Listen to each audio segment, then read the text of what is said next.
In Syria. We've killed hundreds of Russian citizens so far there and lobbed in a series of cruise missiles. But that's not enough, the pundits say.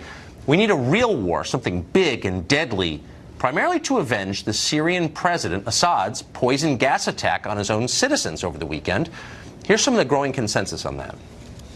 Assad and his inner circle should be considered war criminals, legitimate military targets. If you have the opportunity to take him out, you should. It's very clear to me that this president, after using such rhetoric on Sunday, has to take stronger military action than we did last year. We have a leader who is now a war criminal supported by the Iranians and the Russians. That demands a strong and risky response. If the West won't stand up when a leader uses gas multiple times against his own people, we live in a very dangerous world.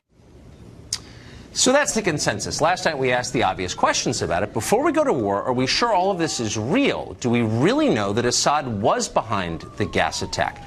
It's not a defense of Assad, but it's an obvious question. How could we know that conclusively so soon after the attack happened? We didn't have any Americans on the ground. And why would Assad do that, given the certainty it would hurt his own interests? And while we're on the subject, by the way, why is a war in Syria a good idea for the United States in the first place? How would it make us safer, happier, more prosperous? Those seem like reasonable questions to us. In fact, the exact questions you'd want your policymakers to ask. But no, they're not asking them, and they're offended to hear them. The first person we asked those questions to, Republican Senator Roger Wicker of Mississippi, implied that we were somehow allied with Vladimir Putin just for asking. Other than that, Wicker had no answers at all. It was embarrassing, yet he didn't seem embarrassed at all. Others just denounced us right off the top. Jennifer Rubin of the Washington Post tweeted this, quote, "He is insane," meaning me. "Fox is not a news organization. That is all." Noah Rothman of Commentary called this show, quote, "nothing less than undiluted Russian propaganda." Seth Mandel of the New York Post summarized the criticism perfectly when he tweeted this, very simply, "Shut the F up." These are journalists, by the way. No explanation.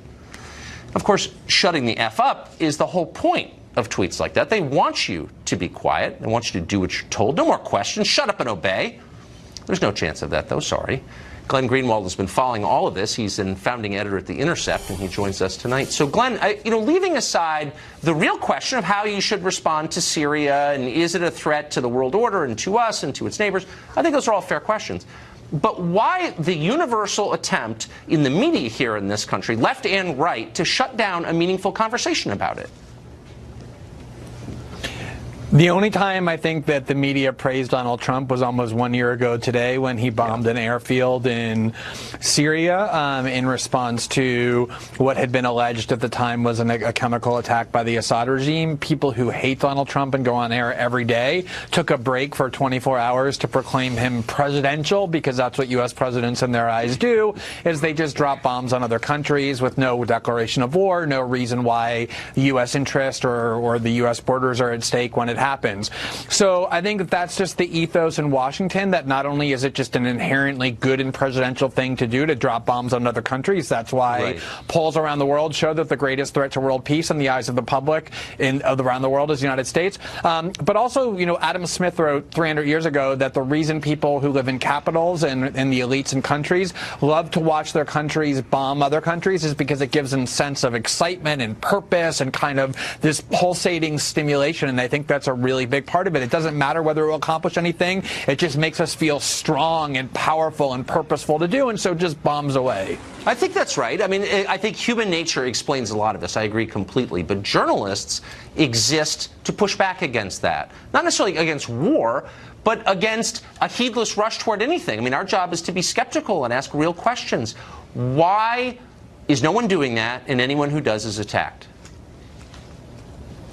So, just about every name that you mentioned in the media who attacked you for raising questions about whether or not we ought to actually go and bomb another country are all essentially neocons. They're the same people who were doing this in 2002 and 2003, saying anyone who asked questions about whether we should actually go to war and remove Saddam Hussein was an admirer of the Saddam regime. They did the same in 2011 when it came time to remove Gaddafi. They said if you're against that war, it means you love Gaddafi, and you want to see him slaughter people. It's just the standard tactic. And what we have now is this kind of union between neocons who have now once again kind of been embraced by both the establishment wings of the Republican and Democratic Party, and the militarists in both parties, people like Lindsey Graham and lots of Democrats who love every single war. And so this climate arises that you're just supposed to cheer when it comes time to drop bombs on other countries, not ask whether there's evidence to justify it, not ask whether it will do any good, not ask whether it will kill any civilians. And if you do ask those questions,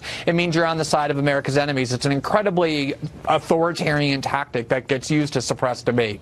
Yeah, it's poison. I agree. Glenn Greenwald, thank you, as always. Good to be with you. Richard Goodstein is an attorney who advised both of Hillary Clinton's campaigns, and he supports strikes on Syria. Richard joins us tonight. So, look, it seems to me, no matter what conclusion you reach, the first question for everybody ought to be the same, which is, how is this in America's strategic interest? Right. And I haven't met a single person who can answer it or is even willing to try. That's a problem, wouldn't you say? It would be if there really was no answer. I did see your interview with Senator Wicker last night, and you asked the question, how do we even know Assad was behind this? Right. Because General Mattis basically said we weren't sure. But what we know is that a UN commission saw links between sarin gas that we know was used and it had the hallmarks of what the Assad army had. I mean, look, I'm totally open-minded. Right. I'm sure not here flacking for Assad, my God. Right. I just want to be certain that we're acting on the basis of verifiable information. And in the case of this last weekend's attack with the chlorine gas, let's just stop lying. There's no way that we could know in 48 hours, 24 hours, when the cable news shows started pushing for war, that Assad was behind it. So let's stop lying. That's my only point. Right. Well, I'm not sure who it is. Look, it had all the hallmarks of something that we know Assad did. He was destroying towns willy-nilly. And the notion that somehow the rebels would kill their own women and children and have them foaming at the mouth and so forth to make a point for CNN or Fox, that seems a bit much, right? But I think what we're trying to do is... Really, it's a bit much. Okay, so the first sarin gas attack took place within a week of the Trump administration saying we're no longer going to try to remove Assad from power. That happened, bam, we went right back to the original policy. This attack took place less than a week after the Trump people said we're going to pull our troops out. Right. So, look, I don't know who did it. Right. I'm not accusing anybody. I'm merely saying there's clearly questions that we need to be asking about this, and anyone who does, I'm the living example of this, is shouted down and called a tool of Putin. Like, that's insane. I wish I took as much pleasure from my critics coming after me as you do, incidentally, so I applaud you for feeling the umbrage that you do. About me. No, look, I'm attacked all the time. I don't care. Yeah. I care about when and where we commit American troops. I have a son who's 21. Yes. This is not a joke. Right. So it's not a question, frankly, of committing troops. Sure, there will be troops. We're talking about degrading their Air Force, degrading their helicopters, doing something, frankly, that we didn't do. What does degrading mean? It means basically having so many of their planes... killing people. Let's not use euphemisms. Fine. Here. Let's blow up and airplanes and helicopters. If there are people in it, so be it. They made their choice to align with Assad, and these are the very people who we seem are dropping. I think we actually have had photographic evidence dropping chlorine bombs on civilian populations. So who's going to... So do I feel badly about that? No. Do I think it's something the United States should be doing? Yes. And if we don't... Hold on. What's the goal? Just let's be really clear. We take Assad out, and don't tell me that's not the plan. When you wage war against a government, you're not rooting for its continuation. Yeah. Who runs Syria? Yeah. And I'm saying I don't know, actually, that taking him out is the objective. And I agree with you. So what's the objective?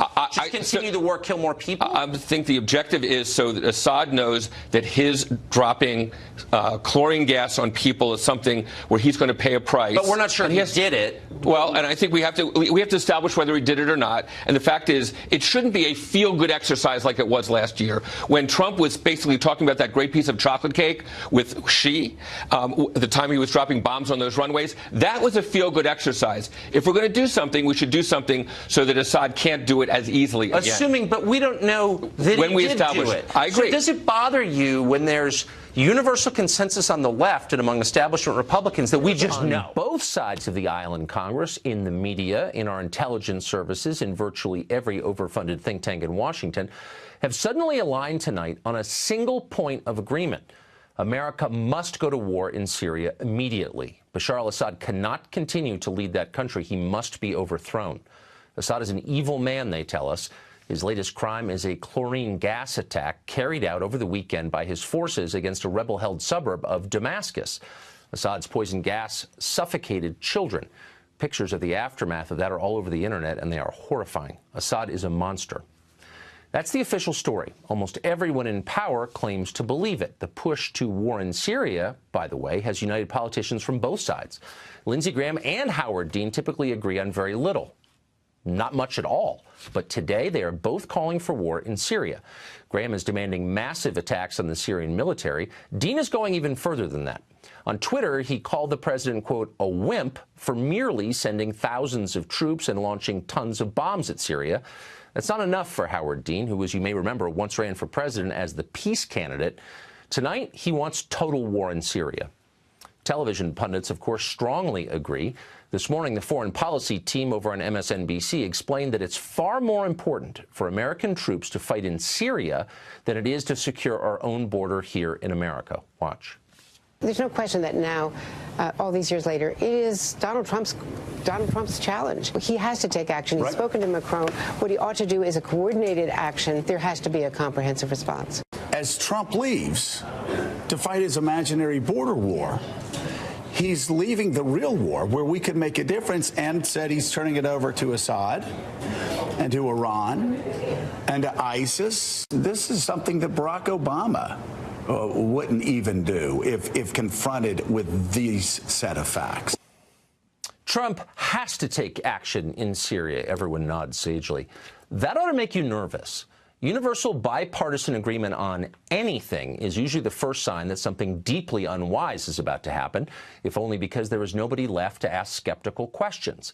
And we should be skeptical of this, starting with the poison gas attack itself. All the geniuses tell us that Assad killed those children.